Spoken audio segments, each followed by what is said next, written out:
Hi, it's Christine, and this is the first video in the series of practice skills and coping tools that I'd like to have in the mix. And the first one that I wanted to introduce to people on here as a practice that you can return to and use is dropping anchor. And we may have talked about this in sessions. And if we haven't, chances are we might. This is a really helpful exercise that I have used lots of times, and I use it a lot with clients as well. And it's called dropping anchor. I learned it from Russ Harris, who is a very skilled teacher of acceptance and commitment therapy. And he uses it a lot in his trainings and in his books. And I have found it quite useful because it can be used in such a broad range of situations. And you can use this for any difficult feelings, any difficult thoughts, when you feel anxiety coming on, a difficult situation, difficult memories. You can even use it when you're trying to deal with urges, feelings of anger, trying to kind of use it as a circuit breaker for impulsive behavior or aggressive behavior. There's really, it's kind of limitless. And it's one of those ones that I find it's easy to remember, it's easy to practice, but like with everything, it does take some practice. And as you get more skilled with it and your brain kind of starts to recognize this pathway, it's something that you can really come back to and use. And the only three things you have to remember are the letters A, C, E, ACE. And I like acronyms. I find it easier to remember those in difficult situations or times when we're under stress. It's easier to remember tools that are simple and quick and easy to tap into. Um, so the first letter, A, is acknowledging thoughts and feelings. So what I'm going to do is go through the exercise a little more slowly and explain it. And we can go through it. And then I'll go through it a second time a little more quickly, kind of seeing it in action without all the explaining. And then that will be, you can do it with me then, and then you can kind of come back and repeat it. So the A for acknowledging thoughts and feelings, what you want to do here is you can take the situation just here as it is, acknowledging what thoughts might be coming up for you. Do you have any feelings or emotions coming up? Or you can maybe think of a recent situation that's been a bit difficult for you and use that. I'm going to try and think of something that maybe might have caused me a bit of tension or stress. And I want to notice the thoughts that are coming up. I'm not trying to change them. I'm not trying to fight them or shut them down. I'm just noticing. And what kind of emotions are coming up? And the thing that we really want to do and start practicing here, and this does take practice, is when we observe the thoughts and feelings, instead of, I'm anxious, I'm angry, I'm tense, we want to create a bit of a gap there. And we want to use phrases like, I notice that I'm feeling, or here's anxiety. I'm noticing anxiety. I'm noticing that my mind is racing. I'm noticing feelings of anger. What that does is instead of we are the feeling or we are the thought that we're having, so becoming personalized and fused with it, we create a bit of a gap and we're observing that thought, we're observing that feeling. So we're kind of rising up above it a little bit and we're creating a bit of a gap and we're saying, I'm having a thought, I'm having a feeling. And it helps our brain recognize that this is not a permanent state. These feelings are not our identity. They don't stay with us forever.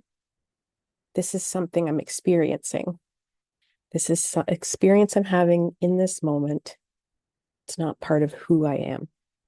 So just changing the language helps the brain make a different connection. And it does take some practice, but if you start to do that over time, what it does is it diffuses the feelings. I notice that I'm anxious. I'm noticing anxiety. I'm noticing anger. So just notice what it feels like to just use a different language. And we're not trying to change it. The next step, connect with your body. So again, we're not trying to change anything that we just noticed that was going on in our mind. We're not trying to change the thoughts, the feelings. What we're doing now is we're going to reconnect with the body. So what I'm noticing is I still have control over my body. No matter what's going on in my mind, I can think, I can feel anything that's going on. I still have control over what movements I make next. So that can be pushing my feet flat down on the floor. What does it feel like to notice my feet making contact with the floor? And if you're sitting against a chair, you can straighten your spine. What does it feel like to sit a bit forward and to straighten up? And we could push our fingertips together. Can you feel the pressure of your fingers meeting each other? I could stretch my arms out, roll my shoulders, and stretch my neck. And I can slow my breathing a bit. Again, we're not trying to distract from any thoughts or feelings that we're having. We're not trying to distract ourselves from what's happening. We're trying to be aware of that so I can still have these thoughts of, I noticed I was having some anxiety, but I can also connect with my body at the same time. I can still control what I do next. I'm expanding my focus. I don't have to just stop everything, close down, and think about whatever the feeling is or about the experience is. I don't have to focus in on completely whatever is going on in my mind. I can also connect with my body and I can control what I do next. And while I'm acknowledging those thoughts and feelings and connecting with my body, the next step is to engage with what I'm doing. So next, I want you to engage with the world around you. So that could be looking around the room where you are now. And maybe that's 5 things you can see. I'm looking around my office. And 3 things you can hear. I can hear 3 things. The fan, the traffic outside. I can hear some wind. And maybe there's something you can taste or smell.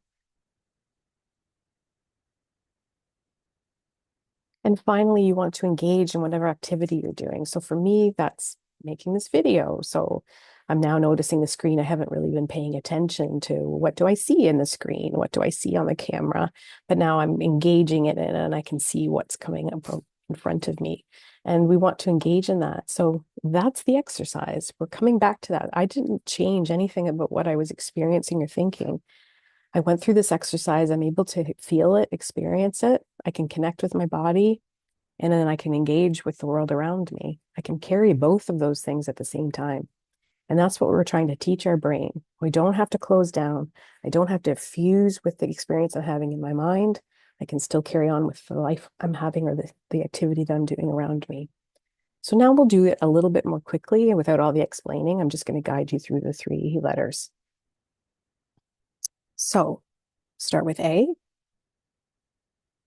going to acknowledge thoughts and feelings. Are there any thoughts, emotions coming up? I notice.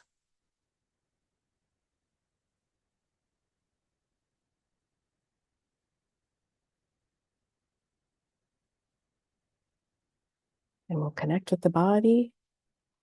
I can straighten my spine.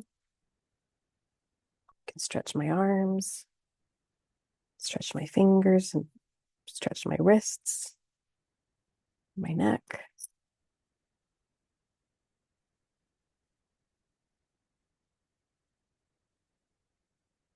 Take a deep breath. Now engage with what I'm doing. I'm going to look at the room around me. Notice what's happening.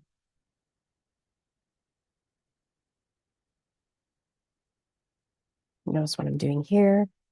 And again, you want to practice this. The best thing to do when you're practicing a new skill is don't use this in the middle of the next most difficult situation that you're in.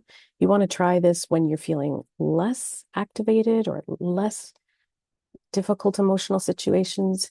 Use it when you're maybe a little bit tense or a little bit nervous or even relaxed, and try to practice with it. And if you want to make it something that's a habit to practice, you want to attach it to something else that you already do. We call that stacking. And that could be before you eat a meal, before you have your coffee, before you go to sleep, before you get out of bed. If you attach it to something else, it makes it easier to remember a new thing to practice.